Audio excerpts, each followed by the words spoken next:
आशियाना town housing scheme के मुतासरीन, आशियाना city housing scheme bypass नवाकिली के मुतासरीन की तरफ से सबसे पहले मैं वज़ीर आज़म पाकिस्तान अनवारुल हक काकड़ साहिब को और वज़ीर आला बलूचिस्तान अली मर्दान साहिब को मुबारकबाद पेश करता हूँ।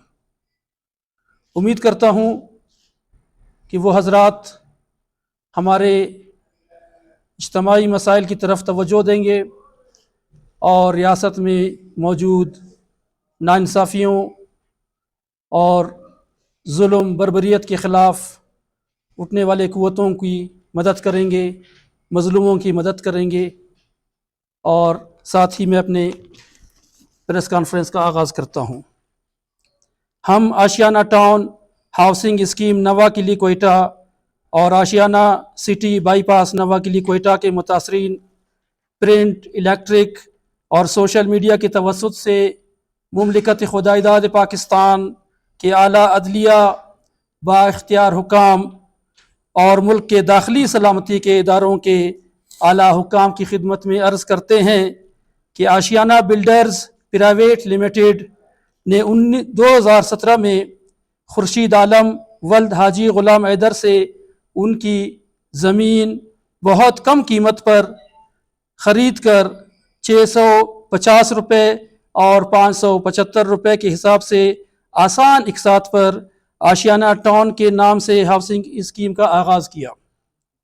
स्कीम शुरू करते वक्त प्लाट की कुल कीमत का 15% रकम अदा करने पर प्लाट का कब्ज़ा देने, कुशादा सड़कें बनाने, सीवरेज, गैस, पानी, पार्क वगैरह की सहूलियात फराहम करने का वादा किया था, जिसकी वजह से गरीब, मजदूर पेशा और छोटे सरकारी मुलाजमीन ने अपने बच्चों के लिए घर तामीर करने की खातिर प्लाट्स बुक करके 5 साल तक बच्चों का पेट काट कर प्लाट्स की इकसात जमा करते रहे।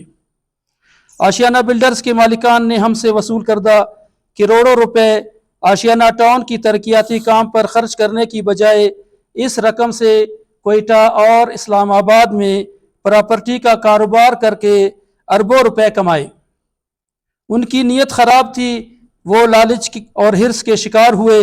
उन्होंने खुर्शीद आलम और यूसुफ बिल्डर के साथ मिलकर आशियाना टाउन के आधे हिस्से पर आशियाना टाउन आज़म सेक्टर के नाम से नया हाउसिंग स्कीम बनाकर महंगे दामों फरोख्त करना शुरू कर दिया। अब उनकी लालच की इंतहा हो गई। उन्होंने खुर्शीद आलम वल्द ग़ुलाम हैदर के साथ मिलकर आशियाना टाउन की मुकम्मल ज़मीन ZKB को तकरीबन यानी महंगे दामों फरोख्त करने का फ़ैसला किया है या फ़रोख्त कर चुके हैं। आशियाना टाउन के फ़ाइल होल्डर्स से कहा जा रहा है कि आशियाना टाउन हाउसिंग स्कीम ख़त्म हो चुकी है, अब इसको भूल जाओ।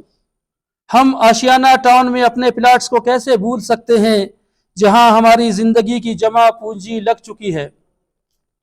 चूँकि खुर्शीद आलम वल्द ग़ुलाम हैदर मज़कूरा ज़मीन आशियाना बिल्डर्स को फ़रोख्त कर चुके हैं और आशियाना बिल्डर्स ने इस ज़मीन पर हाउसिंग स्कीम बनाकर माहाना इकसात की सूरत में फ़ाइल होल्डर्स से ज़मीन की कीमत वसूल कर चुके हैं। चुनाचा इस ज़मीन के असल मालिक आशियाना टाउन हाउसिंग स्कीम के फ़ाइल होल्डर्स हैं, जिन्होंने इस ज़मीन की कीमत आशियाना बिल्डर्स को बैंक अकाउंट के ज़रिए अदा कर दिया है। हमने तकरीबन 71% रकम अदा कर दिया है मजमूई तौर पर, जो हमारे पास फाइल्स हैं। अब हमारी इजाज़त के बगैर कोई फ़र्द या इदारा इस ज़मीन को इस्तेमाल नहीं कर सकता। इस सिलसिले में हम ZKB के ऑफिस जाकर हमने आजी अब्दुल ज़ाहिर ख़ान के भाई आजी ताउस को भी आगाह कर दिया है कि आशियाना टाउन की ज़मीन की ख़रीदारी से इज्तनाब करें, ये हमारी ज़मीन है। आशियाना बिल्डर्स की धोखाधही और लोगों की ज़मीन हथियाने की दास्तान यहाँ ख़त्म नहीं होती है। उन्होंने अपने हर स्कीम में लोगों की ज़मीन नाजायज़ तरीक़ों से हथियाने की कोशिश की है, जिसकी बड़ी मिसाल आशियाना सिटी बाईपास नवाकिली है, जहाँ बहुत सारे लोगों के प्लाट्स को QDA کے منظور شدہ نقشے کے باوجود زبردستی دوسرے ہاؤسنگ اسکیم کو فروخت کر دیا ہے۔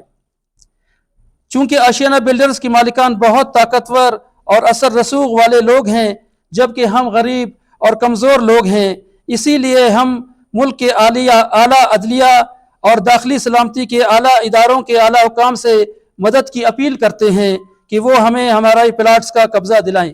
جزاک اللہ، شکریہ۔ ہم جو ابھی گیدرنگ ہماری ہوئی ہے، ہمیں کبھی 2 مہینے ہوئے ہیں، تو ہم نے ان کے ساتھ مذاکرات کیے اور انہوں نے کہا کہ ہم آپ کی زمین کے ذمہ دار ہیں، آپ کے پیسوں کے ذمہ دار ہیں، لیکن اس میں ہم نے 2-2.5 مہینے انتظار کیا۔ آج ہی عبدالغنی حج پر گئے تھے، ہم نے اپنی ایکٹیویٹیز کو جو ہے معطل کر دیا۔ واپسی پہ جب حج سے آئے تو انہوں نے کوئی ایسی بات نہیں کی، کہا کہ بھئی یہاں پہ زمین نہیں دے سکتے، کہیں اور اس علاقے کے قیمت پہ ہم زمین دیں گے۔ زمین چاہیے جو ہم نے خریدی ہے۔ اور آشیانہ سٹی میں ہمارے دوست ہیں محمد نعیم آفریدی صاحب، یہ FI کو انہوں نے اپلیکیشنز دی ہوئی۔ تقریباً ہر ادارے کے پاس میں ایسا کوئی ادارہ نہیں جس کے پاس میں نے اپلیکیشن نہیں لگائی ہے، ہر طرف سے بالکل زیرو ریسپانس ہے، کوئی بھی ان کے خلاف کوئی ایکشن لینے کو تیار نہیں ہے، جس میں QDA بھی ہے، FIA بھی ہے، نیب بھی ہے، سب کے میرے پاس ریکارڈ بھی موجود ہے۔ انشاءاللہ میں وہ بھی شو کروں گا جس وقت آئے گا، تو انشاءاللہ وقت آنے پہ وہ بھی سارا آپ کے سامنے رکھا جائے گا انشاءاللہ۔